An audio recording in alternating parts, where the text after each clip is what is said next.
Hello everyone, welcome to A N M A पर आप सबका स्वागत है। तो कोई भी इस चैनल पर न्यू है वो जाके लाइक एंड सब्सक्राइब कर देना। तो शुरू करते हैं इस एनिमे का सेकेंड एपिसोड।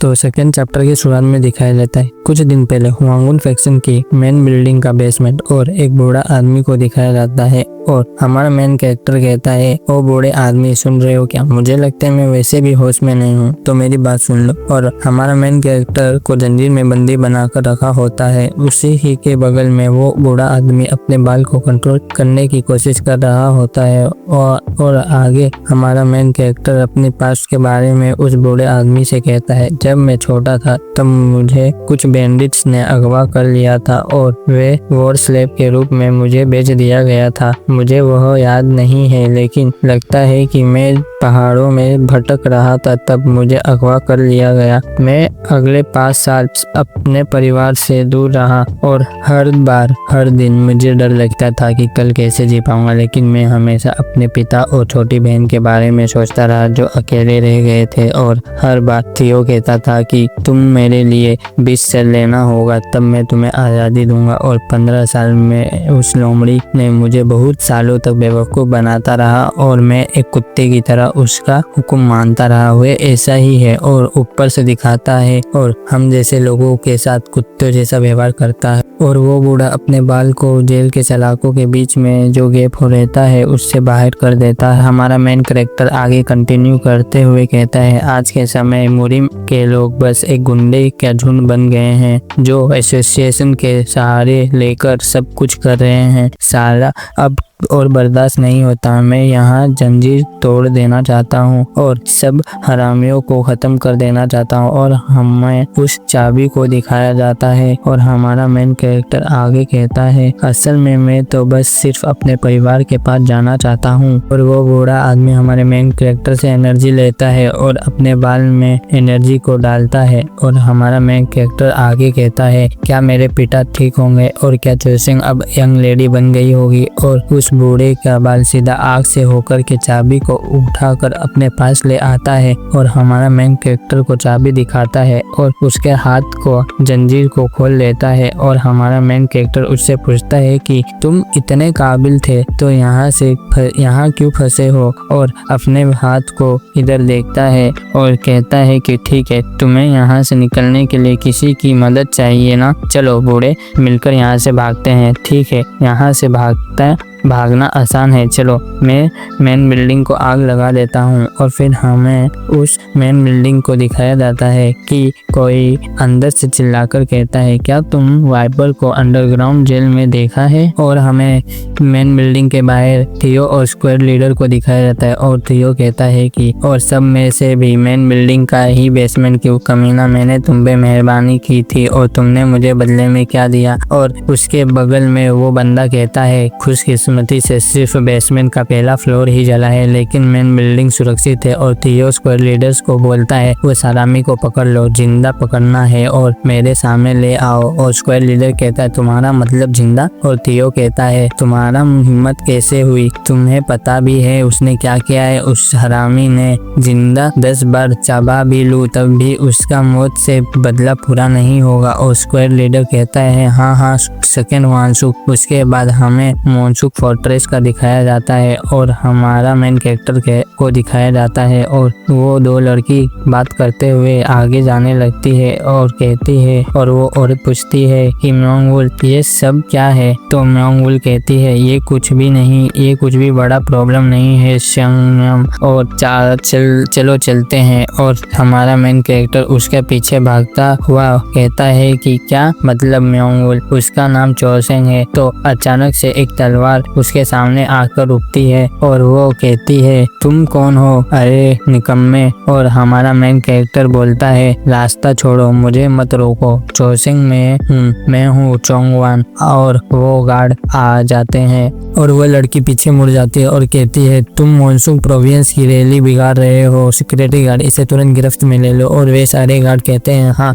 हम इसे संभाल लेंगे। और हमारे मेन कैरेक्टर से कहते हैं, तुम हमारे साथ चलो और हमें भीड़ में एक नकाब पहने लड़के को दिखाया जाता है और वे सारे गार्ड हमारे मेन कैरेक्टर को लेके बंद गली में ले आते हैं और पहला गार्ड कहता है मैंने आज तक इतना बदतमीज इंसान कभी नहीं देखा। फिर दूसरा गार्ड कहता है ये कोई आवारा होगा। तो तीसरा गार्ड कहता है लगता है कि तुम बाहर के हो क्योंकि तुम्हें चोंगजोन के सिक्योरिटी गार्ड के बारे में कुछ भी पता नहीं है और तुम्हें बुरा तो इस बात का लग रहा है ना कि म्योंगवुल ने तुम्हें पहचाना तक नहीं और सीधा भिखारी कह दिया और वे सच में बहुत ही कमाल की है, कितनी टैलेंटेड भी है। उससे मिलने के लिए हमेशा बड़े बड़े लोग आते रहते हैं। तो दूसरा गार्ड कहता है और मैं भी अगर मेरे पास भी पैसा होता तो मैं म्योंगवुल के साथ एक ड्रिंक लेना चाहता, कितना अच्छा होता। तो पहला गार्ड कहता है ओह म्योंगवुल, सच कहूँ तो उसकी मुस्कान देखकर ही मेरा दिन बन जाता है। और फिर हमारा मेन कैरेक्टर उन दोनों बंदे पर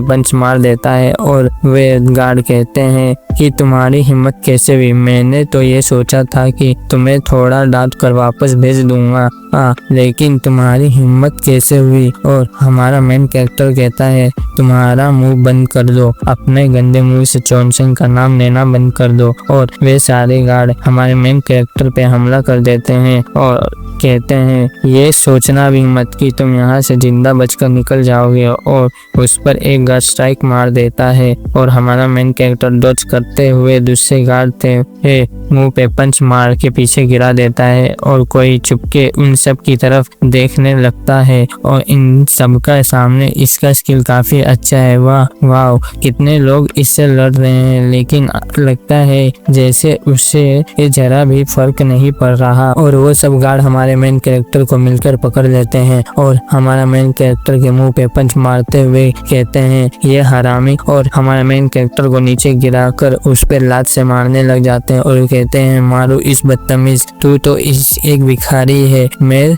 तुझे आज क्रिपल बना दूंगा ताकि तू कभी चल ना सके। और उन सब के ऊपर की तरफ से एक स्मोक बम आके गिरता है और वहाँ धुआं हो जाता है और वे सब गार्ड चिल्लाने लग जाते हैं ये क्या हुआ रहा है, ये क्या हो रहा है, और सब खांसने लग जाते हैं। और हमारा मेन कैरेक्टर उठता हुआ कहता है मैं नहीं देख सकता, मैं कुछ भी नहीं देख पा रहा हूँ। और वे छुपा हुआ बंदा आकर के हमारे मेन कैरेक्टर से कहता है सुनो अपने मुंह ढक लो, तुम मेरे पीछे के रास्ते से चलो। और वे दोनों वहाँ से बाहर निकल आते हैं और हमारा मेन कैरेक्टर वहाँ से निकल कर तालाब के किनारे पे खांसने लग जाता है और वे बंदा कहता है अपना पूरा चेहरा तालाब में डुबा दो।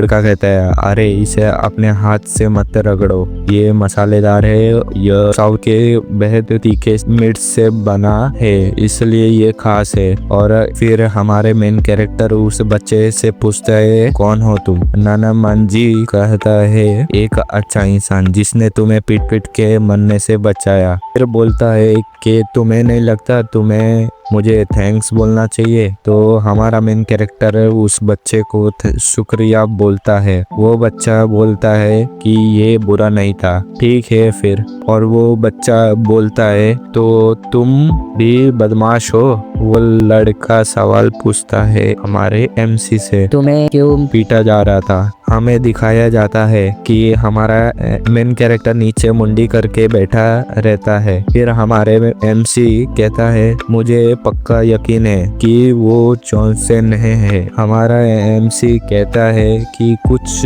तो अजीब है, लेकिन क्यों, मुझे एक बार फिर से चोंगसेंग को देखना है। वो लड़का बोलता है अगर तुम्हें तुम्हारी बहन से मिलना है तो मैं मदद कर सकता हूँ। हमारा मेन कैरेक्टर कहता है सच में, क्या मैं सच में अपनी बहन से मिल सकता हूँ। फिर वो लड़का बोलता है मुझे नहीं पता है कौन जिनसेंग है कौन चोंगसेंग है, लेकिन मुझे कमरे की छेद का पता है। और कहता है मुझे लड़कियों में कोई इंटरेस्ट नहीं है, लेकिन अगर तुम चाहो तो मैं तुम्हें वो जगह बता दूंगा। तो हमें एक बड़ा सा घर दिखाया जाता है जिसमें हमारे मेन कैरेक्टर की बहन रहती है। फिर चोंगसेंग को दिखाया जाता है, उधर वो दोनों बात कर रहे होते हैं। उनकी ये सब फालतू बातें मैं स्किप कर रहा हूँ, लेकिन जिसको पढ़ना है उसके लिए मेंशन कर रहा हूँ।